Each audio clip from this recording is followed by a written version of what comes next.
this birth, you may take different births after this birth, different lives. Reincarnation. Yeah. And I mean, like, some people don't believe in reincarnations, and some people do. Again, it's a topic of debate, but there is a lot of evidence around. I mean, a lot of people have experienced death in this life. So, like, after, they get like near-death experiences, and a lot of people remember their earlier lives also. So it's like I mean, even in psychology, the psychologists, if you see like hypnotherapy and then past life regression, so it all goes into those kind of substantiates that we are taking multiple births. And I mean, from a yoga perspective, the yogis have always said that punarapi janamam punarapi maranam bhaj govindam mood mate. So it's the Adi Shankaracharya, this is a famous Sanskrit verse from him. So you are like constantly taking a birth, constantly dying, again taking a birth, again dying. So it's a journey of evolution until we go back to the source from where we come in. So, and every action that we are doing, it's either taking us towards light or it takes us away from light. So there is no such thing as good or bad or right or wrong. It is, if you see it from this perspective, that every action you take is either taking you closer to light or is taking you away from light. And the whole journey is like how fast and how close you can get back to the source.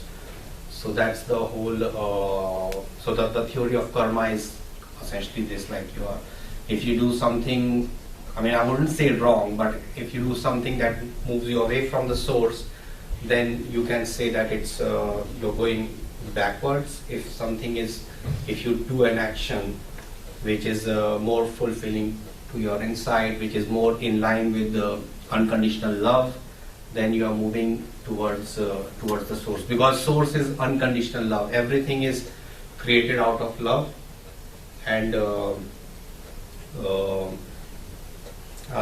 wonderful way to see this is that there is only one thing which exists in the true sense, and that is love. And just like, light exists, darkness does not exist. Darkness is the absence of light. So darkness doesn't have an existence of its own. Same way, only love exists. But then all the other emotions are absence of love. So like, if the energy of love becomes slightly less, you feel depressed, you feel hurt. If it becomes even lesser, you feel fear. If it becomes even lesser, you feel guilt.